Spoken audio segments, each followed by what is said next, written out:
Secretary, please call the roll.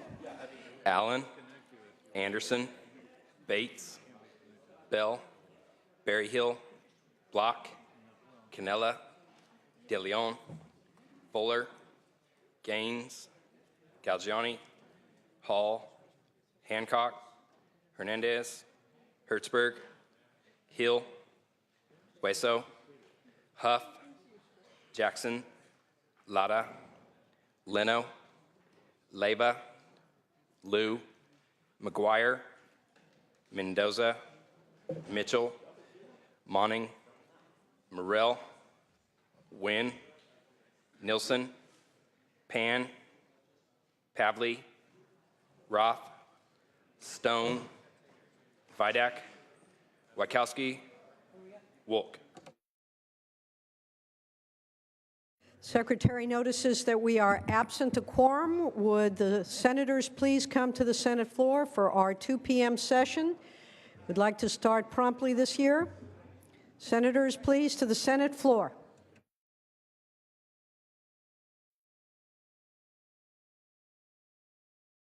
Well, that was quick. We now have a quorum. Would the members and our guests beyond the rail and in the gallery please rise?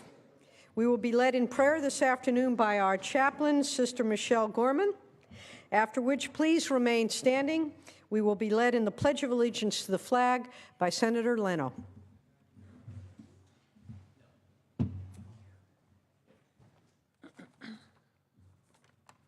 And let us take a moment to recall that we are in God's presence. Today I would like to use a quotation from Pierre Teilhard de Chardin on the topic of pioneers. He is speaking about human beings, and it can apply in particular to this Senate and to all the people of California. He says, "We are called to be pioneers, pioneers who stand on the edge of great beginnings, of unseen futures. Pioneers filled with unwarranted confidence that visions give. Pioneers whose eyes and ears are elsewhere, who hear an echo of possibilities as music poised to enter the universe. The movement forward, if it is to continue, will not happen by itself. The steps that must be taken can be summarized in 5 words: a great hope in common. The future is in our hands." So, loving God, holy mystery, we thank you for the energy within us that drives us toward creativity and wholeness. May our hearts be ever more hopeful as we work to create that beloved community where all can enjoy the thrill of forging life and love on our precious earth habitat. We ask this in your name. Amen. I pledge allegiance to the flag Of the United States of America and to the republic for which it stands, one nation, under God, indivisible, with liberty and justice for all. Thanks. Under privileges of the floor, are there any privileges of the floor? Seeing and hearing none, messages from the governor will be deemed read. Messages from the Assembly will be deemed read. Reports of committees will be deemed read and amendments adopted. Under motions, resolutions, and notices, are there any? Seeing none. Under introductions and first readings, reading of bills, Mr. Secretary, please read. Senate Bill 112 by Senator Roth, an acroling to veterans. Bills are deemed read. And under consideration of the daily file, under governor's appointments, Mr. President Pro Tem, items 1, 4, and 5, colleagues. Senator De Leon, would you like to proceed? Yes, Madam President, thank you very much. This is file item number 1, the governor's appointees. These appointees were heard in the Rules Committee last week, Wednesday, on January 7th, and were approved on a bipartisan vote, 4-0. There was no opposition, colleagues. Ms. Bui, Lai Bui, is a sergeant with the Sacramento Police Department. Mr. Kurlowitz is a deputy sheriff in Riverside County, and this is a reappointment for both of these individuals. They bring valuable perspective to this commission that must provide vital training to officers throughout the state of California. File item number 1 also includes Diana Wittenberg as well as Elva Yanez. These are 2 appointees for the Governor's State Parks and Recreation Commission. Ms. Wittenberg has over 27 years of experience working on climate change and other environmental issues. And Ms. Yanez from Los Angeles, California, has been on the commission since 2011 and has over 38 years of experience on working on public health issues. Both candidates are extremely qualified and will work to make sure our state's parks are accessible to and available to all individuals. Again, Ms. Bui as well as Mr. Kurlowitz are appointees, governor appointees, specifically for the Commission on Peace Officer Standards and Training, that is POST, and Ms. Wittenberg as well as Ms. Yanez are for the States and Parks recommendation. 4-0, Rules Committee, no opposition, bipartisan. I respectfully ask for an aye vote. Thank you, Senator De Leon. Is there any debate or discussion on file item number 1? Seeing and hearing none, Mr. Secretary, please call the roll. Allen. Aye. Anderson. Aye. Bates. Aye. Bell. Aye. Berryhill. Aye. Block. Aye. Canella. Aye. De Leon. Aye. Fuller. Aye. Gaines. Galgiani. Aye. Hall. Aye. Hancock. Hernandez. Aye. Hertzberg. Aye. Hill. Hueso. Aye. Huff. Jackson. Aye. Lada. Aye. Leno. Aye. Leyva. Aye. Liu. Aye. McGuire. Aye. Mendoza. Aye. Mitchell. Aye. Monning. Aye. Morrell. Aye. Wynn. Aye. Nielsen. Pan. Aye. Pavley. Roth. Aye. Stone. Aye. Vidak. Aye. Wykowski. Aye. Wolk. Wolk, aye. Gaines, aye. Please call the absent members. Hancock. Hill. Huff. Nilsen. Pavley. Ayes 32, no 0. Those appointments are confirmed. File item 4, Senator De Leon. Thank you again, Madam President. We have another governor's appointment before us. That is Jeffrey Baum from Southern California, governor's appointment to the California Community College Board of Governors. Mr. Baum was voted on again last week, Wednesday, January 7th, on a bipartisan vote, 4-0. There was no opposition. Mr. Baum has been on the board since the year 2008 and currently serves as the board's president. He has over 28 years of experience in both journalism as well as communications. During his time on the board, Mr. Baum has worked on reforms that have increased accessibility as well as affordability for students. We do look forward to Mr. Baum's leadership during the next term as he works to increase collaboration among the 3 higher educational segments, that being the University of California, Cal State University system, as well as the community colleges. He was very impressive in his presentation. This is a bipartisan vote. This gentleman, Mr. Baum, happens to be Republican, and he's done an exceptional job. With that, I respectfully ask for an aye vote. Thank you, Senator De Leon. Is there any debate or discussion on this appointment? Seeing none, Mr. Secretary, please call the roll. Allen. Aye. Anderson. Aye. Bates. Aye. Bell. Aye. Berryhill. Aye. Block. Aye. Canella. Aye. De Leon. Aye. Fuller. Aye. Gaines. Aye. Galgiani. Aye. Hall. Aye. Hancock. Aye. Hernandez. Aye. Hertzberg. Aye. Hill. Hueso. I. Huff.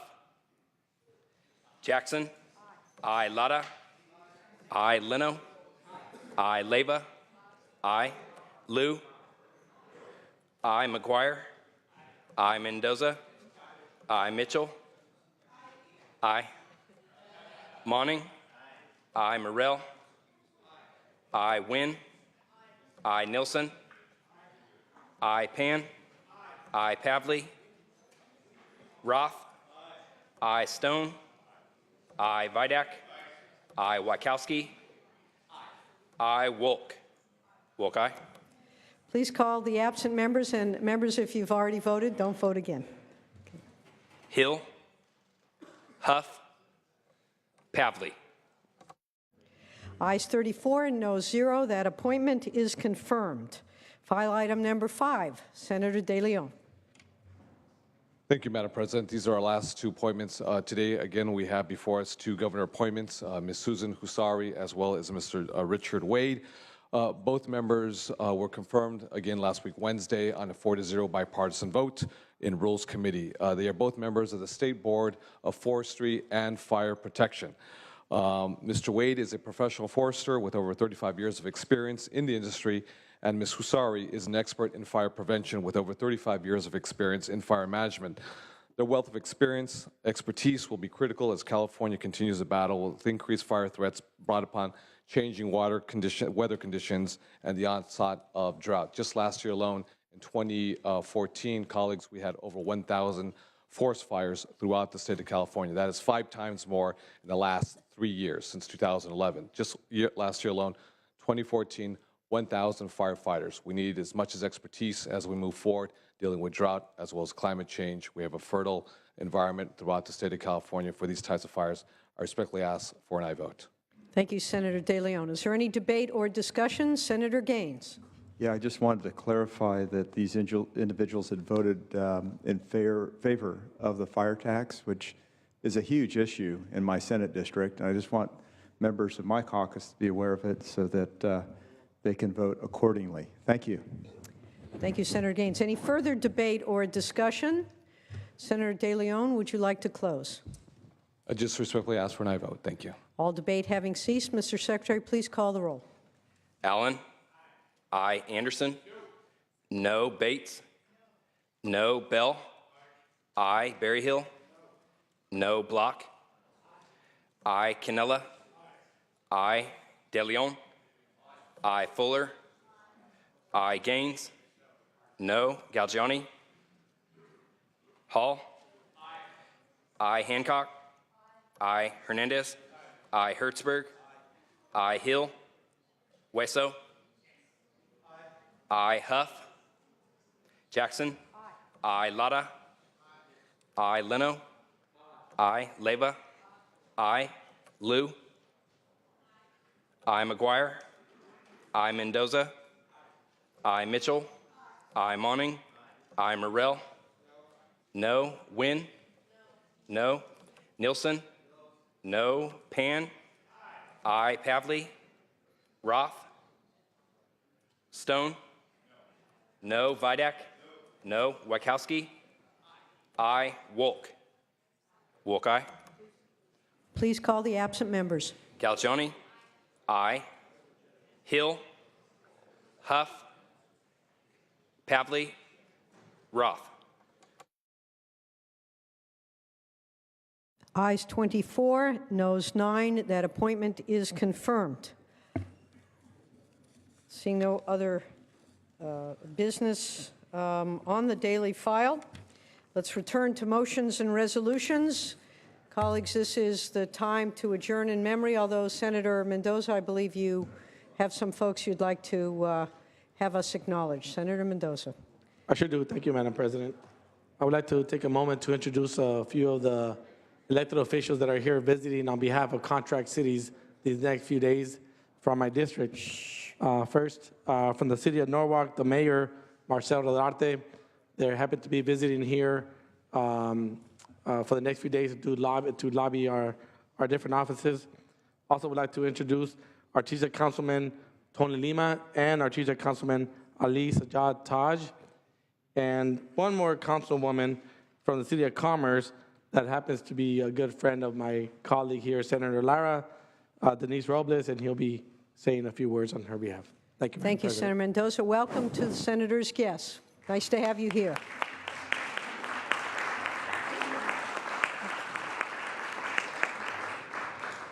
Senator Mitchell. Good afternoon, Madam President. This is an adjourned in memory. Without objection. Thank you very much. It's my honor, colleagues, to stand as a former colleague of this 27-year Senate employee, Carolyn Luckett Robinson. Carolyn, any of you who knew her staff, all those within the sound of my voice, can certainly attest to the fact that Carolyn was an absolutely gracious, elegant woman. She passed away this past December 30th. Carolyn was born in 1944 in Canton, Mississippi. She attended Alcorn State University, a historically black college university, and she was an enthusiastic member of her preferred sorority, Alpha Kappa Alpha Sorority Incorporated. She enjoyed a lifelong commitment to her sorority and was actively involved in the Sacramento graduate chapter for many, many years. Upon graduation from Alcorn State, she married a fellow colleague, Thomas Robinson, and they relocated to Michigan for her husband to pursue his new teaching career. They relocated with their 3 then very young daughters to Sacramento in 1975. Carolyn began work with the Senate as a scheduler for former state senator Nate Holden, and worked for my former boss, and that's when Carolyn and I worked together, State Senator Diane Watson, for 17 years. While she began her career in the legislature as a scheduler, she had a vast, full, rich 27 years in the Senate. She became a consultant with the Senate Health and Human Services Committee, chaired by former State Senator Watson. When the senator retired as a result of term limits, Carolyn went to work for several years for State Senator Teresa Hughes, and ultimately retired as chief of staff for former State Senator Ed Vincent. Again, she retired in 2008 after 27 years of service to the State Senate. As I said before, I've unfortunately had to stand and adjourn in memory for 2 colleagues, Brenda Jones and now Carolyn. And as I shared for Brenda's motion, as a young woman of color serving the Senate those years ago, we looked around for women who could serve as role models, who supported us, who gave us the ins and outs of being successful staff members here in the building. This is the early 70s, back in a time when you still had to wear stockings to step on the Senate floor and closed-toed shoes. Fortunately, those days are from a bygone era. But Carolyn was one of those who was phenomenal in her selflessness and her willingness to mentor and support young women who were trying to find their way in this building, a quality that forever will give her a place in my heart and my memory. Carolyn is survived by 3 dynamic young women who she was very proud of, names that you will recognize, who her eldest daughter, Tanya, has had a rich career already here in the legislature, and her twins, Tracy and Terry, all young women who grew up within these hallowed halls with a working mom like myself, who was very committed to the members she served and to this institution. And it gives me great pride, having known Carolyn, having come up under her tutelage, having watched her daughters blossom into amazing, productive young women, to ask that this body adjourn in her memory. Thank you, Senator, and I know that I speak on behalf of all the members of this body and also of this institution in extending condolences to her family as well. Senator Morell. Thank you, Madam Speaker. Boy, in my district, it is with great sadness that I rise to adjourn the memory in memory of Sherry Lawrence. Sherry was a city clerk for the city of Big Bear Lake in San Bernardino Mountains, and she was pregnant and unexpectedly passed away at a young age of 35. Both her and her baby passed away from a complication from the pregnancy, and this is a great loss to our community up in Big Bear. She was significant presence in the Big Bear region. She helped with everything in that city, Special Olympics, the Vietnam Wall Memorial, and just many other things, too many to mention. She gave a great deal of her time and money to charitable foundations, school district educational programs, as well as the ski team up in Big Bear. She's survived by her husband, David, and her 2 teenage children, and she will be missed by all who know her or knew her. Members, I ask that we adjourn in memory of Sherry Lawrence, please. Thank you. And of course, please extend our sympathies to her family at this terribly untimely passing. Senator Block. Thank you, Madam President. It's been a sad time in France, in Europe, and around the world. On Thursday, the pro tem spoke of the massacre at Charlie Hebdo and talked about the importance of all of us uniting to make sure that freedom of expression is not challenged. Well, the day after his speech, we had another incident. This occurred in a kosher market in the outskirts of Paris, where 4 Jewish Parisians were killed. Their names, Johan Cohen, Yoav Hatab, Philippe Raham, and Francois Michel Sada. They lost their lives in an attack that was clearly the result of anti-Semitism and an attack that made no sense, that there was not even an excuse that they were publishing anything offensive, which of course is a totally unacceptable excuse, but there was no reason for the slaughter. Fortunately, a young Muslim woman who worked in the market, Lassana Batili, was a hero. She led 15 of the hostages away from the terrorists and found refuge for them in the walk-in freezer.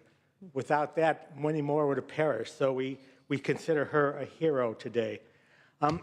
You know, it's the senselessness of the terrorism, the senselessness of these attacks, whether it's important that we protect freedom of expression or just important that we protect the freedom of people to do their everyday lives, to engage in their everyday business, to go to the market with their family, to shop without being fearful of murder, of death.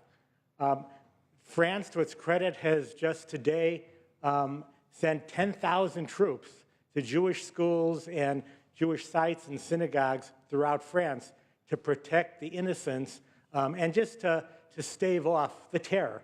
Because when the terror is there, the terrorists win. So I adjourn in memory of these 4 who died senselessly, so young, and I appreciate the condolence of this entire chamber. Thank you. Thank you, Senator Block. Senator Leno. Madam President, for purposes of announcement. Without objection. Thank you. Colleagues, I would like to extend an invitation to each and every one of you and to your staff. The LGBT Legislative Caucus is having its annual Welcome Back to Session reception tonight at the California Museum, 5:30 to 7:30. That's 10th and O Streets. Be there, be square. We'd love to see you. The family grows a little more every year, and we'd like to see that happen again. 5:30 to 7:30 tonight. Thank you. Thank you. For those who want to be there and be square, not quite sure what that is, but we'll find out tonight. Thank you. Senator Berryhill. Yeah, thank you, Madam President. We're going to have a brief caucus in the members' lounge, Republican caucus, when we adjourn. Thank you. Thank you, Senator Berryhill. Senator Jackson at her desk. Thank you very much, Senator Lara. Before I start, I wanted to talk about the fact that yesterday was Human Trafficking Awareness Day, but as we are going through Adjourn in the Memories, I want to take a moment to acknowledge the passing just this past week of my seatmate's beloved mother. Holly Mitchell's mom has left us and left an enormous legacy, and I wanted to acknowledge that before I make my other remarks. So our condolences, certainly, to a great loss of a great lady. Colleagues, yesterday was Human Trafficking Awareness Day, and as the chair of the Legislative Women's Caucus, as well as just someone like yourselves who are concerned about, as we talk about the fabric of our society, it is important that we raise awareness of sexual slavery and human trafficking, which exist worldwide and exist right here in the great state of California. This Awareness Day started in 2007 when the U.S. Senate, the United States Senate, agreed and designated January 11th as the day that we point out, as much as we can, the fact that this has become an epidemic throughout our state and world. And according to the Global Survey Index report, there are between 21 and 30 million people worldwide who are in slavery today, more than at any other time in human history. According to UNICEF, there are 2 million children who are estimated to be trafficking victims of sex trade every year. The average age of a girl being forced into the United States domestic sex slavery market is 13, according to the same report. The public perception is that human trafficking victims are from other countries, and we think it's somebody else's problem. But the data from the California Attorney General's human trafficking task force indicates that the vast majority are from right here in the United States. Our own state's girls are also being illegally trafficked city by city to engage in the sex trade, from Oakland to Sacramento or from Sacramento to San Francisco, right here in our great state. The California legislature and the governor, we know, have all been active in fighting this epidemic through policy changes. There were approximately 14 measures last year that were passed just trying to get a handle on this problem. We know, though, that we can and must do more.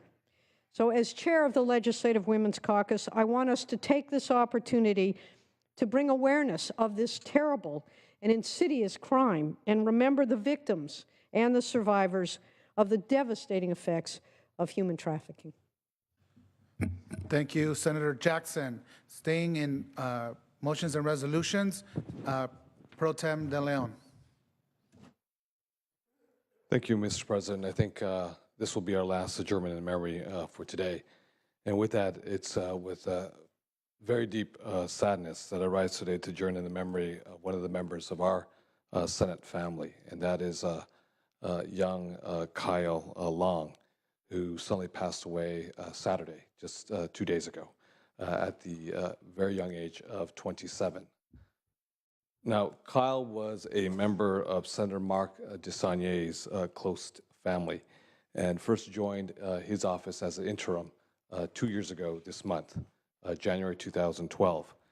He went on to do a 6-month stint with then Assembly member, now our colleague here in the Senate family, Mr. Tony Mendoza.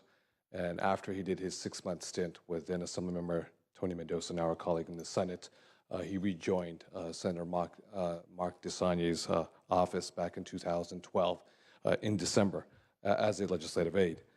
Kyle's staff, the Senator DeSaulniers, on issues such as energy, and developed a real passion for policy work. He also prepared the Senator for the floor session. He successfully staffed bills to provide rape victims with counseling services, keep pesticides out of our schools, provide homeless children with school supplies, and close a loophole to keep drunk drivers off the streets of California. And some of you may know Kyle before meeting him with Senator DeSaulniers or then Assemblymember Mendoza, because he worked right across the street from L Street at Chicory. And he worked his way through Sacramento State here locally. So he knew a lot of people, not by name, but rather by their drink orders. And it takes a special skill set because he took his customer skill set from the Chicory and took it across the street to the Capitol. And he used that skill set engaging with so many different types of folks, Latinos, African Americans, whites, Asian Americans, everyone, under God's, under the sun. And he engaged these with wonderful people skills, and he transferred them coming across the street, engaging on policy that was very important to him as well as to his boss. If you ever recalled, Senator DeSaulniers' office, Kyle was the one who greeted you with a quote, "It's a great day here in the office of Senator Mark DeSaulniers," end quote. Kyle was a dependable young man. He was resourceful, and he was a very enthusiastic team player. His energy and passion were very infectious, and his nickname in the office was Sunshine, believe it or not. So he was a native of Sacramento and is survived by his parents, by his siblings, his grandmother, and numerous other family members and friends. With us here today also is his mother, Tina, his father, Jim,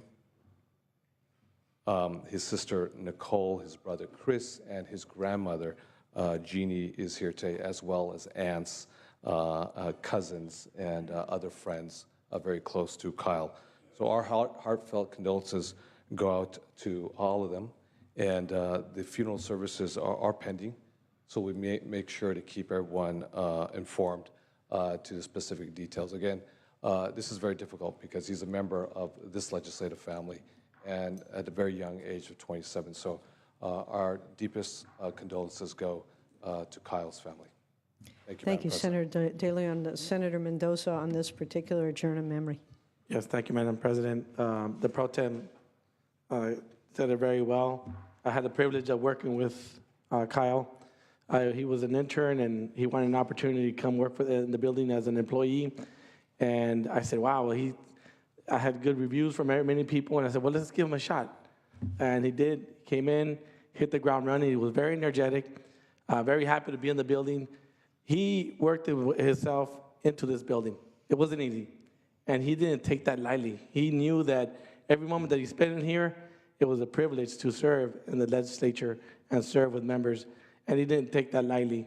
And ever since I left the assembly, he went back to work with Senator DeSaulnier full-time. And I tell you, when I came back just last week, he came to my office, and I said, how's it going? We caught up a little bit, and I said, well, come back and see me as soon as you get an opportunity. So it was really nice to check in with him last week. And it was, when I got the news over the weekend, I was devastated, and I just couldn't believe what had happened. But it's a great loss because this kid had a big future in our building. He had the passion for policy, and we can't ask for anything more from anybody that works in this legislature. And I just want to give my condolences to the family. We really feel your loss, and we will miss him. Thank you. Thank you, Senator Mendoza. And on behalf of the entire body here, please accept our condolences on this very inexplicable loss. Okay. Well, that's, I think, about it for today. If there is no other business, and there appears to be none, Senator Berryhill. Just a reminder of the Republican caucus, short after adjournment. Thank you, Senator Berryhill. Senator De Leon, the desk is clear. Thank you very much, Madam President, colleagues. I hope you have a wonderful Monday, the next few days. We will reconvene back Friday, I should say, Friday morning at 9 a.m. Thank you, Senator De Leon. Colleagues, the Senate will be in recess until 3:30 this afternoon, at which time the adjournment motion will be made. We will reconvene this Friday at 9 a.m.